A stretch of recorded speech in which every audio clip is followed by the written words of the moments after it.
Every week, the Payne family cuts straight to the real financial story. The one question, Bob, everyone's asking is, are we in an artificial intelligence bubble? You've been through boom and bust. What do you think? No hype, no myths. Just what actually matters to your money. Does feel very similar to what we experienced in the 90s. Where are we, though? Are we in 1995, 1997, 1999? Listen to the Pain Points of Wealth on the Red Apple Podcast Network. The Stone Zone, entertaining and informative on the Red Apple Podcast Network. Well, I'm really kind of confused, but totally sure and on solid ground at the same time. I know that officer did nothing wrong and, quite frankly, should be back at work, and no problem whatsoever. There are United States senators calling for his prosecution.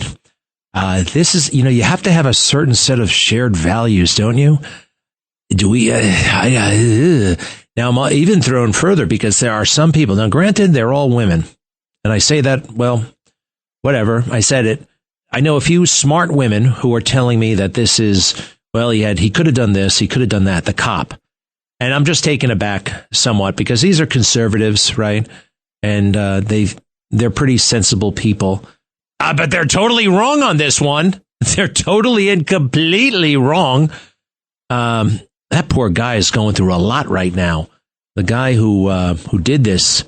Now, he's in the paper. Have you seen the reporting about him? All-around great guy, military veteran.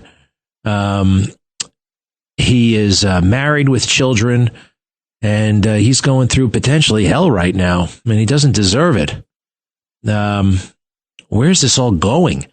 It doesn't seem to be dying down. I know they want to turn this into George Floyd Part 2, which would be terrible, but it could happen. It could happen. We're on the way. A lot of spineless people out there just want this to, they're going to exploit it and try to make money out of it and gain power and the rest. Really, Tim Walz said it all, didn't he? Tim Walz, he was on to something, wasn't he? Cut 4. We've got a golden rule. Mind your own damn business. Mind your own damn business. Just mind your own business. Mind your own damn business on things. And the thing that makes communities work really, really well is that golden rule. Mind your own damn business. Mind your own damn business. She went and she parked at a law enforcement operation right in the middle of it. And we believe she did it because she was basically a part-time agitator when it came to ICE. She was using one of those apps that track ICE so people can show up and screw with ICE. This is a thing they did. They love to kind of, there's a program for this. Listen to this. Joshua Aaron, he created an app that would track ICE so members of the community could come out and screw with ICE. Cut 10. Well, IceBlock in itself is not a safety risk. IceBlock serves as an early warning system and was simply a crowdsourced early warning system where users could say, I publicly see ICE agents, Immigration and Custom Enforcement agents, doing something in public. They have a raid, black SUVs pull up, whatever. When they report that on the app, it simply notifies people within a 5-mile radius of that sighting so that they can avoid the area. And then what? Avoid the area. Obviously, it can be used. Oh, there they are. Let's go to the area and mess with them and screw with them and make their lives difficult and break the law right in front of them. And we'll break the law again. And then we'll try to kill one of them and scream murder when they defend themselves. And by the way, the woman who did this, according to the media, she's just she's a 37-year-old mom. That's it. 37-year-old mom. It just sounds righteous somehow. I don't think it makes any difference. Just about all the presidential assassins. I mean, Lee Harvey Oswald, who was part of it, but wasn't the part of it. He was a married father with children and a veteran. Let's see here. You can describe. Oh, the young man who shot Charlie Kirk was an aspiring college student. These evil monsters. Here, listen to this little angel. She's just an angel, right? Cut 9, please. Cut 9. 37-year-old Renee Good. She was a mother of a 6-year-old. We do understand, according to city leaders, that she was here as a legal observer. She wasn't a terrorist. She wasn't a criminal. She was a mom. We would believe this woman was some domestic terrorist, right, which she was not. This is a 37-year-old woman, mother, white woman at that. White woman at that? What do you mean by that, Reverend Al? What's that supposed to mean? I don't know what that's actually supposed to mean coming from Reverend Al. A white woman at that. Well, Al, for a long time, only thought injustice happened to people of color. Not that this is an injustice. We know it's not. But he thinks it is. He usually only cares about injustice to people of color. A white woman. How about that? I'm even commenting on a white. I'm showing sympathy for a white woman. I'm usually busy calling them Karens. I'm looking at a situation in Minnesota. Now these guys can barely move without Black Lives Matter and the sisterhood and everything else showing up. The band of vegans, right? Just every whack job group in the book is showing up. Now, for a change, it looks like, guess who's stepping in to help them? Because I don't think they cannot help them at this point. They would be violating the law. Is the local police. The local police in Minneapolis. I think there's some provision under the law that they have to assist. They weren't assisting the first time. They only came once a person was dead. Actually, what do we have here? Mayor of Portland, Keith Wilson. Mayor of Portland. Portland, Oregon is in the news because DHS agents fired upon a illegal alien criminal who was wanted. We don't have all the circumstances, but all the information. They didn't care. All they wanted to do was hold a press conference and condemn ICE. Cut 12. We shared not just our concerns, but our grief for the families who are suffering and grief for the recklessness of our federal government. The administration is trying to divide us, to pit communities against one another, to make us fear one another. Make us fear one another. They had this thing. They had about 75 people, including the governor, come out and make a statement complaining about the federal government. All they knew that, well, basically that an illegal sex offender was on the loose in Portland. They got away from DHS and they came out and condemned the federal government. This is the governor. Everybody, they all kind of look the same, right? Go ahead. We are standing here today, united as a state, wanting peace and safety in our communities. We are all shaken and outraged by another terrible, unnecessary, violent event instigated by the reckless agenda of the Trump administration. This time in our own state, in our largest city, coming just one day after the tragedy in Minnesota. Well, here's what she's moaning about from Homeland Security. At 2:19 Pacific time yesterday, U.S. Border Patrol agents were conducting a targeted vehicle stop in Portland, Oregon. The passenger of the vehicle and target is a Venezuelan illegal alien affiliated with the transnational Tren de Aragua prostitution ring and involved in a recent shooting in Portland. The vehicle driver is believed to be a member of the vicious Venezuelan gang Tren de Aragua. When agents identified themselves to the vehicle occupants, the driver weaponized his vehicle and attempted to run over the law enforcement agents. Fearing for his life and safety, an agent fired a defensive shot. The driver drove off with the passenger fleeing the scene. The situation is evolving. More information is forthcoming. And that's all that the governor and the mayor had at that moment. You know, police are allowed to defend themselves. And that their very legitimacy now is falling into question. And I kind of don't know where this, does it peter out like everything else tends to peter out? Do we just kind of move on and people start looking at something else?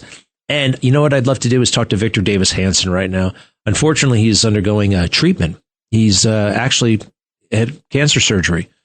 So he won't be with us for a while, but he'll be back. You know, there are a handful of wise men in America. Victor Davis Hanson is definitely one of them. Mark Levin is another. We used to have dozens. I say Donald Trump and J.D. Vance, too. And speaking of J.D. Vance, I think he kind of set the record straight and drew a line in the sand, okay? Number 166. I stand with ICE. We stand with all of our law enforcement officers. And part of that is recognizing that you people in the media, not everybody in this room, but many people in this room have been lying about this attack. She was trying to ram this guy with her car. He shot back. He defended himself. He's already been seriously wounded in law enforcement operations before. And everybody who's been repeating the lie that this is some innocent woman who was out for a drive in Minneapolis when a law enforcement officer shot at her, you should be ashamed of yourselves. Every single one of you. Questions? Hey, stop everything. Oh, my gosh. This is I have not seen this yet. Let me see. How old is this? It just came out. This is breaking news. We have point of view footage from the ICE agent who was rammed by the anti-ICE activist Renee Good in Minneapolis, and it's just been released. He was clearly not just hit, but hit hard. And we actually see, okay, do me a favor. Take this right away. It will only take me a moment. We're going to make sure. I'm sending it to you, Carlos, right now.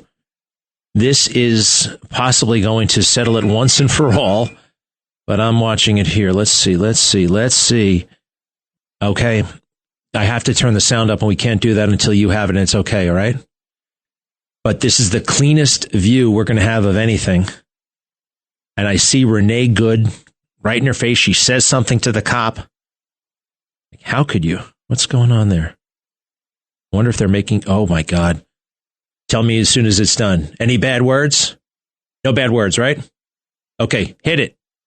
Oh, there are some curses. Damn it. All right. Alpha News. I just had Liz Collin on one of my videos. She's the founder of Alpha News up there in Minnesota. It's interesting. Sometimes you get dealt a bad break. Her husband was a police officer during George Floyd, and she was one of their star news anchors. After George Floyd, they started picketing his house. Everybody knew he was like a top chief. She worked at the TV station. She had to quit. I think he had to quit. I can't wait to hear what she says here. We see her look right in the camera, and she says something to the cop, and the cop is actually videoing it. And the wife is videoing him. We're going to hear a lot of information as soon. Is it ready? Okay, we'll take a quick break. All right. And then I think we're going to be shocked. All right. Give me 90 seconds, okay? We'll be right back with the newest piece of information, newest piece of evidence, and the most important piece of evidence. Be right back with that.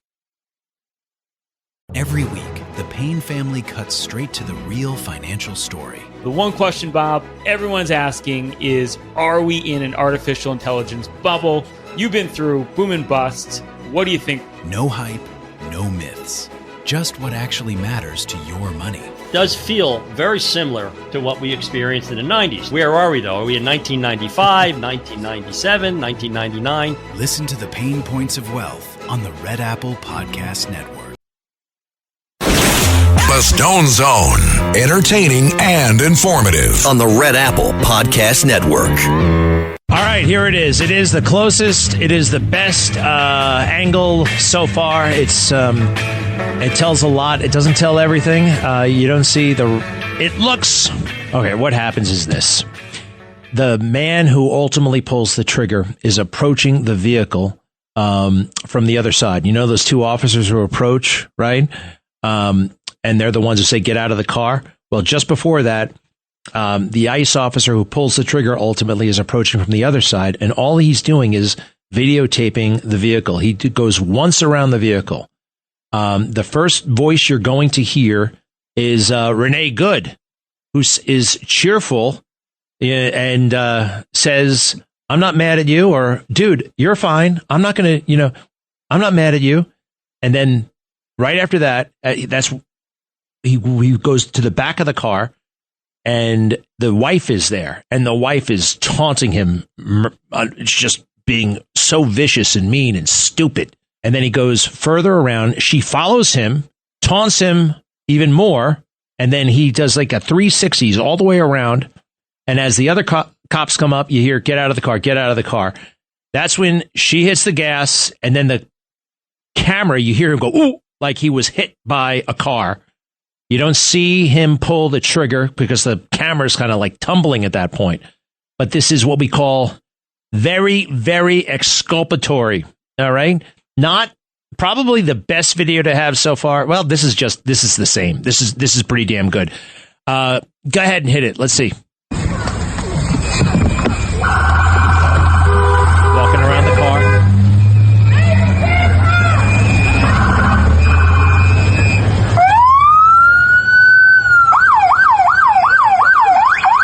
This is the driver. I'm not mad at you.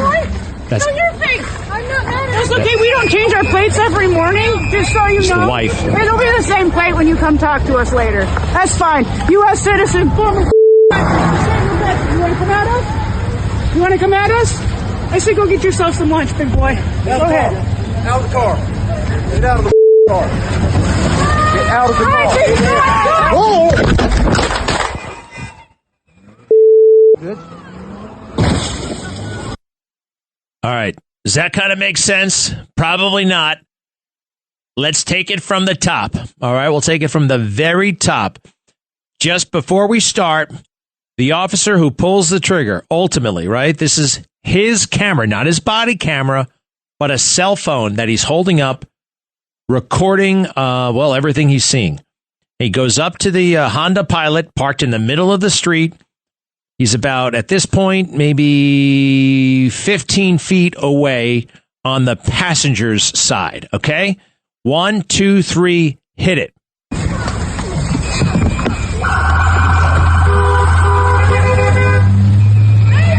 Dog in the back seat. He's now at the front of the car. Driver's talking to him. I'm not mad at you. I'm not mad at you, she said. It's okay. We don't change our plates every morning. This is the wife outside the car. You know. It'll be the same plate when you come talk to us later. She's holding up the camera. U.S. citizen, former. You want to come at us? You want to come at us? You want to come at us? She's taunting him. Some lunch, big boy. Go ahead. He's calling him fat. Here come the other cops on the other side. Now he's in front of the car. She hit him. She hit him. She hit him with the car. That's what's apparent here. Also, that wife, so nasty. Nasty. And the dumb woman going along with it. The Stone Zone. Entertaining and informative. On the Red Apple Podcast Network. The video you're about to watch is disturbing, but we cannot look away. Oh my God! What the I am horrified by the footage that we just watched and eyewitness accounts of ICE agents shooting someone in the head and killing them. Kristi Noem and the Trump administration are lying. This is not self-defense. This is murder.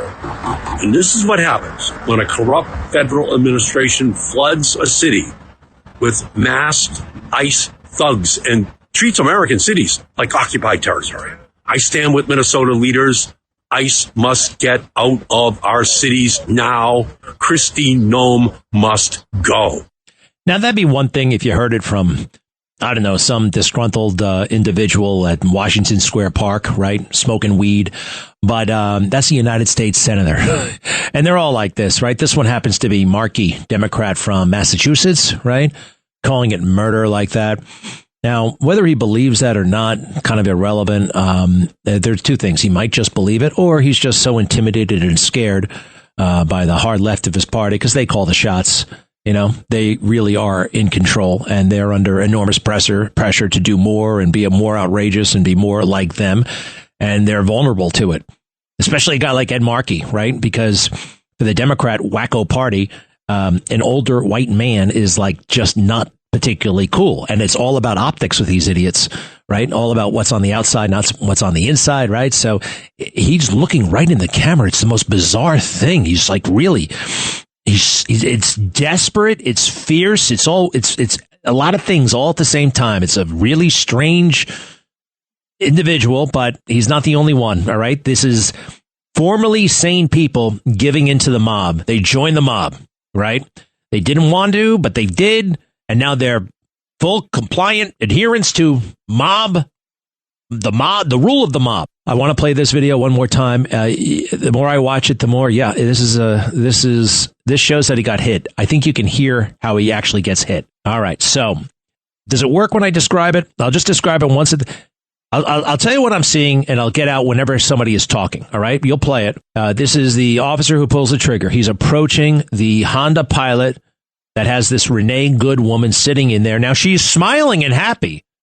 Right? She's breaking the law, but she's smiling. Oh, I'm not mad at you, officer. I'm not mad at you. You know, I don't know why she's saying that or not saying that. I am slightly surprised, that she does look rather cheerful. But I know the type, like, oh, I'm not mad at you. I'm mad at the system. You're just doing your job, bro. I get that. Yeah, I know, but you are hindering us from doing our job, right? You're here in the middle of the street. Again, you don't get shot for that.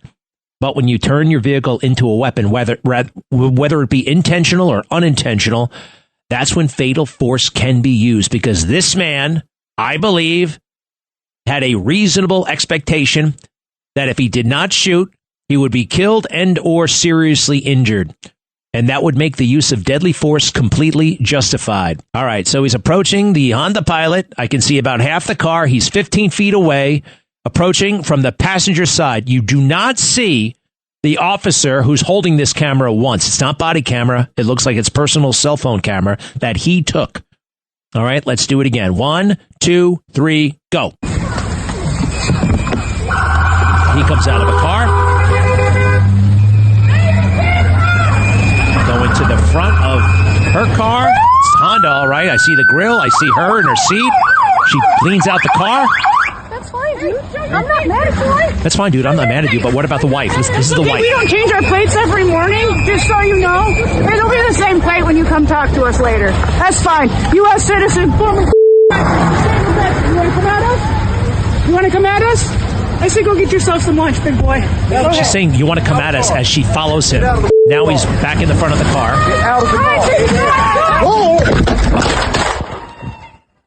Yeah. At that point, he thought he might be dragged. Who knows? We'll find out from him. But the car hit him. There's a dog in the back seat, by the way. Contrary to numerous reports, there was no passenger in this car. The wife was trying to get back in, like the cops were trying to open the door on her.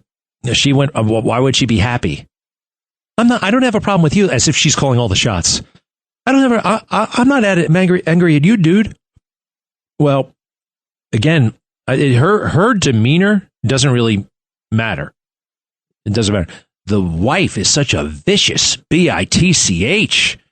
When they go to the back and she starts talking about license plates, we don't change our license plates every time. It'll be the same when we get back, dude. He's taking a video of the license plate, which is from Missouri, by the way. A lot of people are, she's a Minnesota person.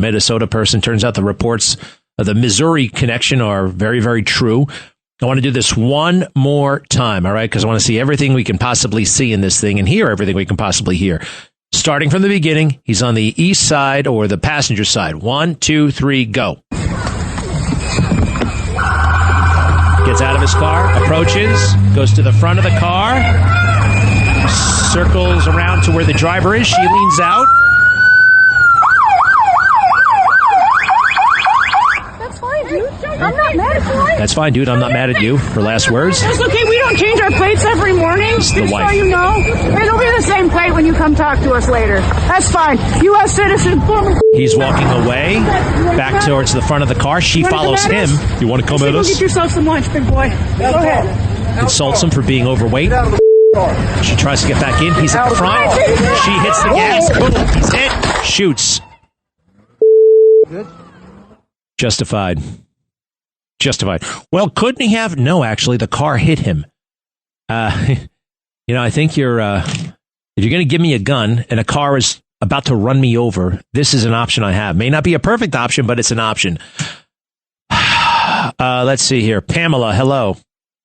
Hey, But these two were playing games. They were playing predator and prey. They were playing games with the agents.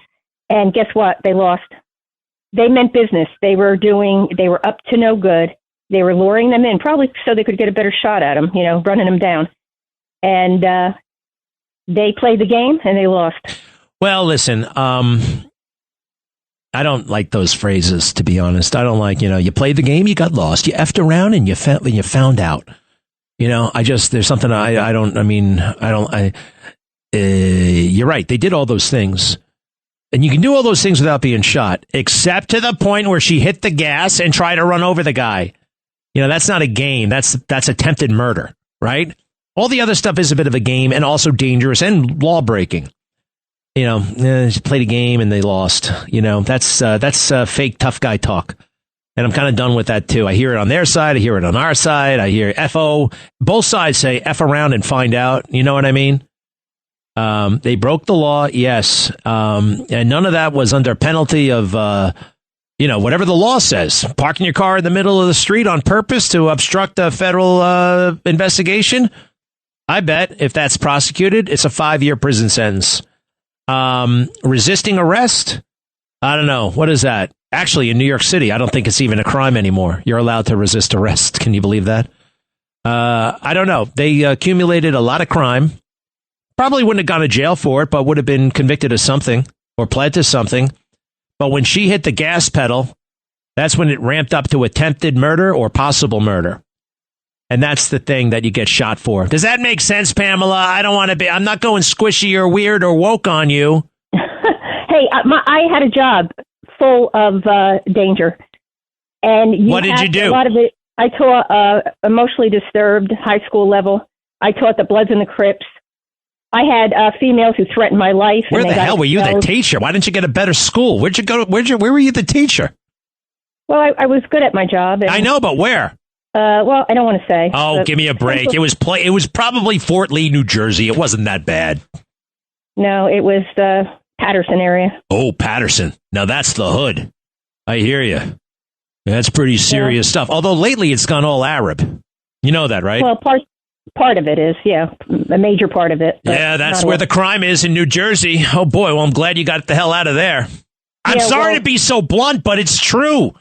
The job in that school district is like 10 times, 1,000 times more challenging than doing it in, let's say, a different zip code. I know what it's like to be threatened and to handle it. And I was damn good at my job. I won a governor's award from my colleagues for Teacher of the Year. What governor was it? It doesn't make any trouble. I'm impressed. I'm impressed, Pamela. And all right, so you used to be, you know what danger's like. Anybody ever pull a gun on you? I had a girl tell me that she had a lot of knives at home. Well, and next day the hallway was crowded, and I felt a sharp pain in my back, and I was like, "Oh crap, she got me!" And I mean, that's the way you do your job, It's like, oh. But luckily, it was somebody smashed into me with a sharp notebook, and I was relieved. But she was expelled because she did threaten my life. And then I had another one who threatened to kill all the cheerleaders. And he came to me because he trusted me that maybe in some weird way I would help him. And I had to tell the cheerleaders, they were being very nice and trying to console him. And I said, don't console him. Don't console him. Don't go near him. Don't console him. He wants the guy, the would-be cheerleader killer? Yeah, the cheerleaders thought if they talk nice to him. Oh, yeah, right. No, that's not going to work. No, that don't work. That don't work with bad people. And then I had a kid who... I hope you didn't... Never mind. Keep going. What? You had a kid what? And I had a young man, I should say, because my kids could be up to 21 years old. And he decided to leave the room before the end of the day. And he was in just a threatening mood that day. His mind switched. And he said, well, I'm leaving. And I said, oh, really? And he said, what are you going to do about it? So, he's threatening me. And I said, well, not much. And he goes, well, what do you mean? You're the teacher. You got to do something. I said, what am I going to do? Pull you back in the room? Are you kidding? You're like close to 6 foot and I'm 5'5". What are you talking about? So he kind of giggled at that. And he said, oh, so then he gets closer to me and he's starting to threaten me, figuring, okay, we got somebody easy here, maybe. And so I'm looking at my teacher's chair, ready to pick it up. And he goes, oh, what are you going to do if I attack you? And I said, well, I'm going to defend myself. And he said, well, what do you mean? You can't defend yourself. You're a teacher.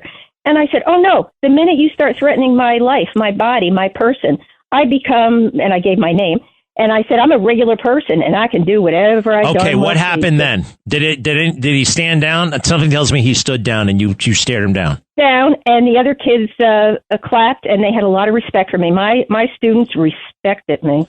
All right. And I never had to yell and scream. I did it all through psychology, and they trusted me. They even told me one time when the child study team asked me to do something in front of them that I didn't want to do, give good grades to somebody who didn't deserve it.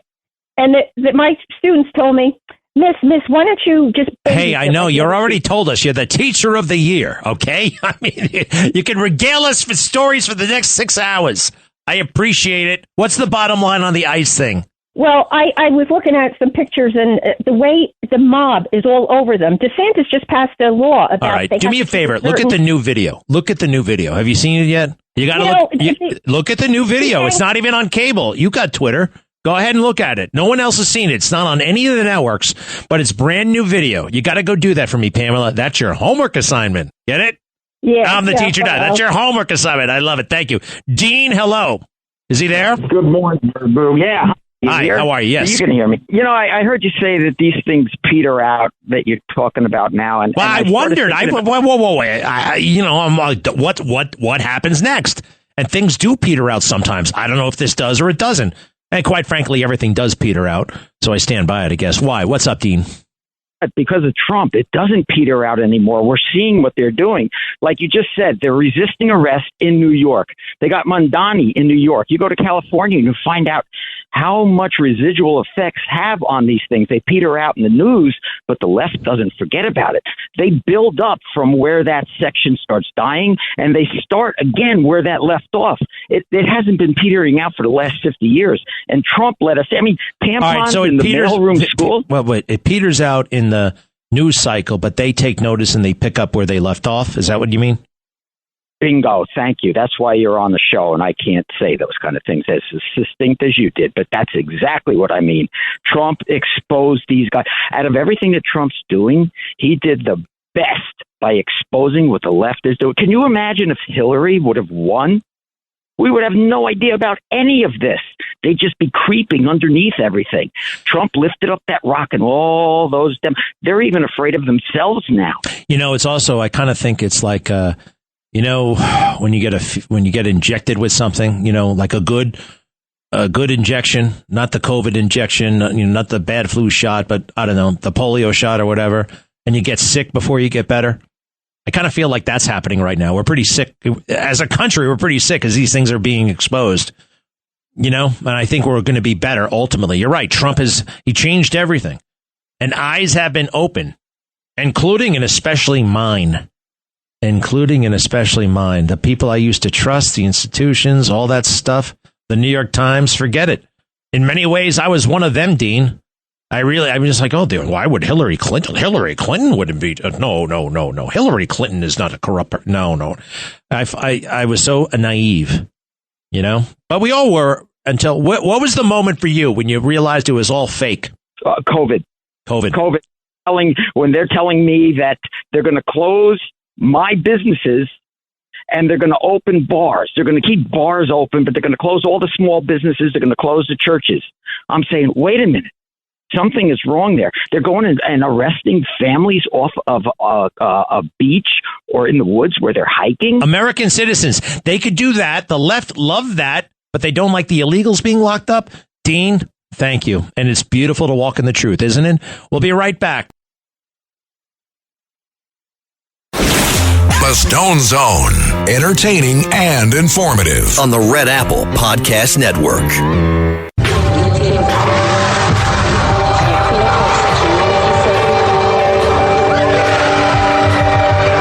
Everybody's happy. Crowd screaming in happiness. Why are they so happy? Why are they so happy? That's the day that O.J. Simpson was found not guilty. I think it was October of 1995. I remember where I was. I would show you the white people reaction, but you can't hear anything. They're all standing there stunned. Can't believe what happened. and black people were celebrating. Granted, plenty of notable exceptions. We're speaking with a broad brush here, but yeah, generally speaking, white people were astonished and shocked and sad, and black people were, ecstatic. And it kind of, the same event happens and totally different reactions. And it's kind of like what's going on here with this shooting ICE and all. Now, although I am hearing from a couple of the conservatives out there who are like, I don't know. There's this kind of wish in conservative circles to, I don't want to call it compliant, but they want recognition. They do want to fit in with the New York Times crowd. They do. There is new video that we have played, and I think it's incredibly important, incredibly relevant. It's the shooting as seen by the ICE officer who pulled the trigger. And it ain't on the television yet. I played it 5 times already. Granted, you can't see it, but we were making arrangements, and I can't. We played it. Why don't I see it on CNN? Why don't I see it on MSNBC? And why don't I see it on Fox? Now, I'm sure I'll see it at the top of the hour, which is fast approaching, right? What do we think? You can never tell with Fox. They're a little squishy over there. They're a little bit weird. It's important. One other thing about this lady in the middle of the street on a Wednesday morning in January while her kid is in school. Who has the time and who has the money to freak around like that on a workday morning? I mean, remember, what was the theme that the Democrats tried to push down our throats? Remember that one? I am fighting for you. Yeah. Cut 5. I'm fighting for affordability. I'm fighting to get your costs down. We are going to work to lower costs of renting, buying, or staying in your home. We are going to cut red tape and build homes families can actually afford. By speaking directly to the crisis that working people were facing in this city, which is ultimately a crisis of affordability. Affordability. Nobody can afford anything. These guys have enough money somehow to go out on a workday like that and screw around. They're probably being paid. Thanks for listening to The Stone Zone with Roger Stone. You can hear The Stone Zone with Roger Stone weeknights at 8 on 77 WABC. If you like the podcast, share it with your friends and listen anytime at WABCRadio.com and download the WABC Radio app. Hit that subscribe button on all major podcast platforms. Plus, follow WABC on social on Instagram, TikTok, Facebook, and X. See you next time for a new episode, so you never have to wonder. What the heck is going on here? Every week, the Payne family cuts straight to the real financial story. The one question, Bob, everyone's asking is, are we in an artificial intelligence bubble? You've been through boom and bust. What do you think? No hype, no myths. Just what actually matters to your money. Does feel very similar to what we experienced in the 90s. Where are we, though? Are we in 1995, 1997, 1999? Listen to the Pain Points of Wealth on the Red Apple Podcast Network. Reggie, I just sold my car online. Let's go, Grandpa. Wait, you did? Yep, on Carvana. Just put in the license plate, answered a few questions, got an offer in minutes. Easier than setting up that new digital picture frame. You don't say. Yeah, they're even picking it up tomorrow. Talk about fast. Wow, way to go. So, about that picture frame. Forget about it. Until Carvana makes one, I'm not interested. Car selling made easy. On Carvana. Pickup fees may apply.